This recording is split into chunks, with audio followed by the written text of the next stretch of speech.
to another episode of Curtain Call Conversations. I'm here today with Jacob Fowler, who will be starring in the 10th anniversary concert of Cool Rider at the London Palladium on Sunday as Louis. How are you, Jacob? I'm good, thank you. How are you? Yeah, really well, thank you. So let's talk about this show. Now, I've always said Grease 2, I think, is superior. I have to say, I just find it, I just think it's sexier for one. I think the songs in it are brilliant. So, what's your knowledge of Grease 2 as the film? Well, I'm not going to lie. I hadn't. I knew there was a Grease 2, but I hadn't watched it. Okay. I hadn't. I think I've only recently watched Grease. Like Oh, that's how kind of I know. wow. I know. I'm out of it in terms of that. It's not my go-to genre of musical, but I went to see it Okay. at the Dominion recently, Okay. and it was such a good time. Like it doesn't take itself too seriously, but then it is also serious. Yeah. But then Grease 2, I really didn't know about until Cool Rider came through, and I thought, well, I better watch it, and I watched it, and like you say, I think it was great. Like it doesn't take itself even as seriously as the first one. Oh, Like no, it's it's even more ridiculous, isn't kind of it? like Yeah. goofy, and it Yeah. is crazy, and yeah, it is ridiculous. But that's what's so good about it. Like it Yeah. is a fun time. Yeah, I love it. I just think I mean, the songs from it just stand out for me. I mean, I don't know what songs you're involved with, but Reproduction, I mean, you must be involved with that one. I think Yeah, it's everyone's involved just with that. quality. I just think it's so fun. So are you rehearsing now? Are you in that Yeah, I'm in the proceed? What's studio. We've just done Prowling. I don't know if you know. I We're do. going prowling. Yeah. Yeah. We've just done that. That's not my song, but I think backing vocals in it, and we've just done the dance. Yeah, that's the one I sing with Sharon, who's been played by Courtney Bowman. Brilliant. And then yeah, that's kind of like my main one. But we've done loads. We're kind of all in all of not all of them. There are some solos, but there's a lot of group numbers that get the crowd going. Sure. I mean, that is one of them. I think that stands out for me. I was just watching it before we came on to record it because I just think it's such a classic, just such a It classic is. one. It is. So, so this is a concert version of the previous sort of Cool Rider. It's been on the stage before. So what can people expect from sort of a concert version of a show? I think it's even the ones that were in the West End before were kind of concert stage. Like you have the mics at the front of the stage, but I think that's what people want. People don't want to. I feel like when you do too much as a concert version, when you try and do a concert that's actually kind of fully staged, it Yeah, allows more things to go wrong. Whereas sure. actually, we're kind of there's dancing. Don't get me wrong. There's light, sound. Obviously, it's all there, but it Yeah. is more. Because the audience, especially for something like Grease 2, they don't want to sit back in darkness and watch a piece of. They Mm, want to be there. They want to be involved. They want to sing along. And they will, and they should. Usually you don't sing along at the theatre, but yeah. well, I'm going to say Grease 2. Feel free at Grease 2. Yeah. Cool Rider. Yes, we must call it Cool I Rider. can't Yeah. say that. But yeah, it is that kind of mics at the front of the stage. It is concert version, but it's costume. It is everything, but it is a concert, like you say. Yeah. And I think that it needs that for the audience to feel like they're part of it rather than that they're just watching a musical. Sure. Okay. And tell us about Louis. Tell us about your character. Well, he's a T-bird. He's a typical T-bird who is probably a bit. Well, no, he's definitely thick. There's a whole bit before he sings "Do It for Our Country" where he's like, there could be a nucleoid war, and Sharon's like, "Do you mean nuclear?" And he's like, "Yeah, whatever, nuclear. And he just basically wants her to Yeah. get with him. Yeah, exactly. And that's his whole song is it's called "Do It for Our Country," Yeah. and it's about doing it for our Yes, country. exactly. And that went straight over my head when I first watched it. I have to say, I was kind of a bit like, "Oh, is he talking about like going to war?" So Right. that's how thick I am. Maybe I'm good to play Louis because of that. But yeah, that's Louis. Typical T-bird, typical kind of. He's got his heart's in a good place, but he's a bit thick and he's a bit kind of Yeah. laddie. Yeah, they're very laddie. That's it's a good word to describe them all. So you've got Maxwell Caulfield in the cast, which is really exciting. Obviously, it was in the original film. I mean, what sort of he brought to the process for you all, like with his experience from being in the actual Grease 2 Do film. you know what? It feels like there is like, well, there is like an icon in the room. Like we haven't Yeah. actually done anything with him yet. He's gone off and done his own thing because he's Mm. playing Mr. Stewart, I think, Yeah. which is now the teacher that sings reproduction. So he's Yeah. obviously not playing his original part of Sure. Michael, but he's we've not really spoke to him one on one yet. Not because he doesn't, because he is. It's almost like we're probably too scared to go to him, but he feels probably a bit out of it because he's like he knows that he was in the film. I don't know, but it's a bit like Yeah. oh, there he is. Like it's that kind of vibe. But like he's been great. He's been lovely, and I think he's going to be. I've not heard him do anything yet, but listen, he's going to be great at that Yeah. part, and the crowd are just going to absolutely lap it up. Yeah, I think any sort of original cast member that you get from such an iconic film as that, I think it's always well received by the audience, of course. So let's talk Absolutely. about your career. I mean, Heathers for you was massive, let's be honest. I saw you in it and I just thought your version of JD was probably one of the best I saw because I just felt uneasy. And I think that that's the vibe. Thank Not for your performance, it was fantastic. No, no, Just I the completely get it. No, characterization of the role. yeah. I just thought, wow, you sort of brought something completely unhinged to it, and I loved it. I thought it was brilliant. So, talk me Thank you. through being in such a cult musical because that is exactly what it is. It was the most incredible thing, especially, I did it at the other palace first and I was the understudy Yeah. and then I went on tour and then played the role. And I've done it the most in the world now, which is mental. Because I remember Wow. saying at the other palace to the person who was playing JD, there's the thing in musical theatre, you don't ask for shows. If you're the understudy, you don't ask for them. But in Mhm. such a short run and for such a dream role for me, I said to the guy playing the role very early on in the rehearsal process, like, if it gets to February, which was the end of the contract, could I possibly do you think Oh, that, how are you feeling about letting me go on? And he was like, yeah, like, it was all, and I kind of thought, oh, great. So I probably will go on then, I will do it. yeah. And if I'd have done it once, I would have lived happy. And then I've done it 350 times now. And Wow. I've done it, the most in the world. I think, I always say that, and no one's ever pulled me up on it because I Oh, think I've well, done my maths right. take But it. like, I don't think there is anyone that's done it more. I'm sure there will be one day. Yeah. But yeah, and it's just been such a dream. I got to perform, and it was little things like I got to perform on September 1st in my hometown of Nottingham. Oh, wow. And it's my mum and dad's anniversary, and Oh, they'd seen it exactly 2 years ago to the day before I was ever in it on their anniversary in Nottingham. It oh, just wow. like, things like that happened, and I was just like, God, it feels like it was, pardon the pun, meant to be. Yeah. And it was kind of, yeah, it was just the most incredible experience, and I've gained so much from it, both Mm. like personally and career wise. But it's funny, we were sat outside yesterday having lunch here for the first day of rehearsals of Cool Rider, and the Cool Rider cast that are coming back from the Lyric and the Duchess version. I think it was Lyric and Duchess that it was at. They were saying like, guys, it's going to be crazy at stage door. Like, Cool Rider's got this cult fan base, and Yeah. me and Courtney Bowman we said to each other after, we were like, don't worry, we know, like, because of Yeah. Heathers and Six and Legally Blonde, Yeah. pretty what, we've done those cool shows. So they're not Yeah. like they were like, guys, you don't know what you're in for. They would just be like, oh, and we were like, yeah, don't like we know what stage door can be like after a cult musical, and that's very much what Heathers Yes. is and what Cool Rider is. Yeah. I mean, well, what do you think it is about Heathers that garners such a following? I mean, people do, they dress up and all that. I mean, what do you think it is about the show? I mean, I know it's coming back again. I mean, it's just never It ending. is. It isn't, because people want it, and it's Yeah. it is one of those shows that I think could, just keep coming back every year for a mini tour, Mm, and you will always have new people that want it and old people that want it. And yeah. when I say old, I don't necessarily mean age old. I mean old fans of the show, Yeah. that they've known it for ages. They will see it time and time again because it is timeless in terms of, obviously it's set in the 80s, late Mm, 80s, but it's got a character that everyone can either relate to or everyone knows. So, yeah. whether, like, I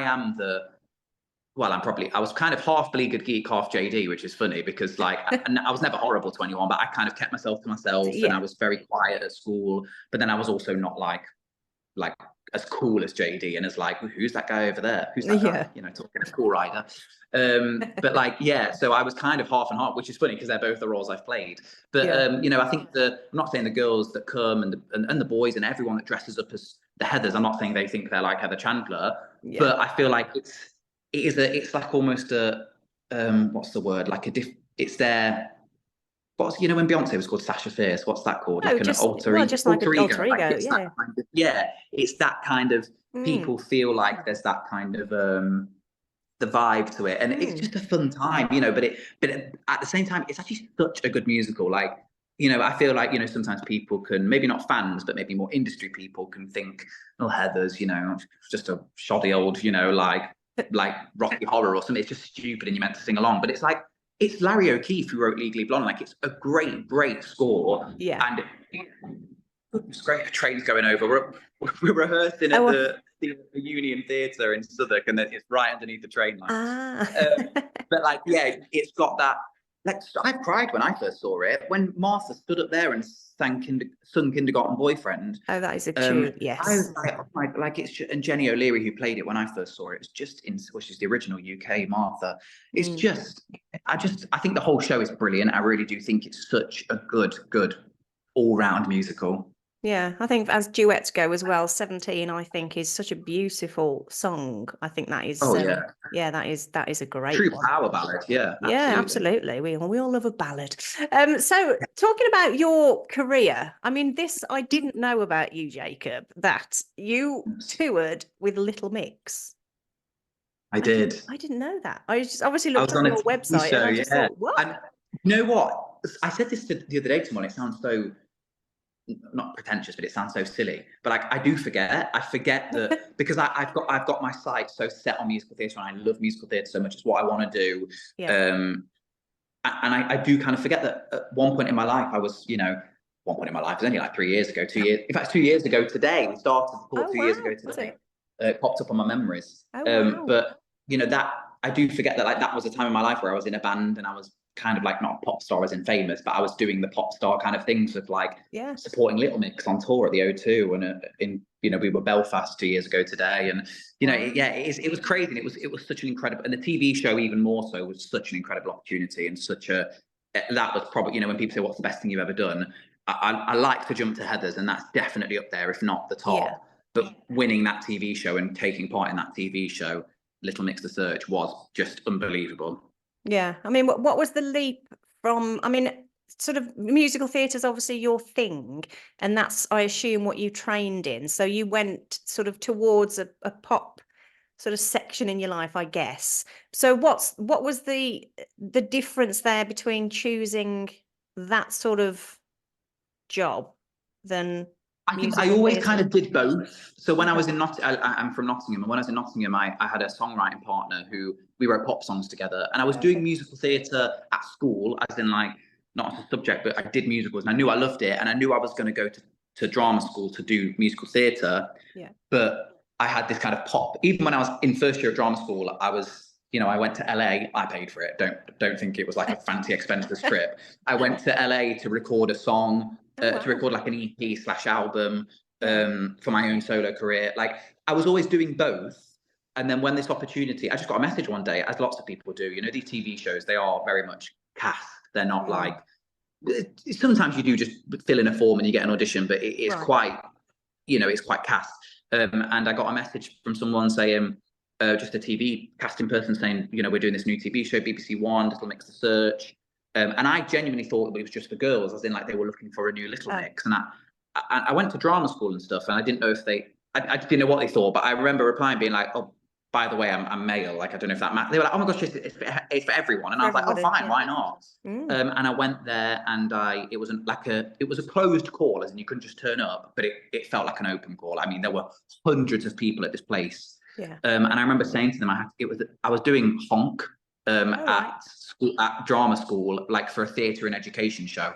Yeah. And I remember I said to the person at the beginning, because I didn't really care about it. I know it sounds really bad now, but I was like, oh, it's just a fun thing to do. I said, like, not honk, the TV show. Yeah. And it's just singing in a room to a producer. And I said, I'm so sorry, I've got to actually get back to drama school. I've got a performance tonight. Right. And it was running over, and they were like, oh, no, stay, you know, we'll see you now. And then this woman with like bright ginger afro-y hair, not afro-y, you know, like very, came and got me and said, oh, come and sing in this room. And little did I know, now I know, she was like the head of it all. She was the big producer of the whole of Little Mix the Search. But to me, she was just like a runner at that time. And she brought me in, I sang 2 songs for a producer. And then from there, it just kept snowballing and snowballing and snowballing. And then we filmed the pre-shows, like the auditions and the boot camp stage. in late February 2020, which was obviously just before COVID. Yeah. And COVID shut everything. We were meant to film the live shows in May and April and May. But I knew the whole of COVID then, not the whole of like the first 6 months of COVID when it was really bad. I knew that as soon as we came out of COVID, we were going to be going to do the live shows of Little Mix the Search. So COVID, you know, albeit a horrible time for the world, for me was actually a time of like, God, I get to just relax and do nothing before I know I've got this exciting thing happening after. So it was brilliant. Everything about it was great. Then we did the live shows in October of 2020 and November. And that was it. And then we won, you know, thankfully. And then we didn't tour till the 8th of 2022. So it was like a year and a half of waiting to tour, which again was exciting. Yeah, I mean, it must have been just incredible, really, to go from that journey of, you know, having that contact and then to go on an arena tour with Little Mix, one of the biggest girl bands in the world. I mean, it's, I don't know, it's sort of, you know, a dream job. Oh, well, I honestly used to go to sleep every night, and I struggled to get to sleep, and I always have. And I used to like make up scenarios in my head. I'd go, honestly, like, over and over again, I'd lie down, shut my eyes, and I'd be like, so imagine like walking out to the O2 Arena and singing a song, and then I'd walk back. And then I got to do it, and I was like, but you know, the not awful thing, but the worst thing is that by the time I got to that point in the tour, and not even the tour, but like in life, and when I was doing that and walking out to the O2, it sounds so awful, but I didn't care, because it wasn't for me. Like, I realized that being in a band, the way I'd got, if I was walking out there as Jacob Fowler and I was doing my own songs that I like, it would have been great. Yeah.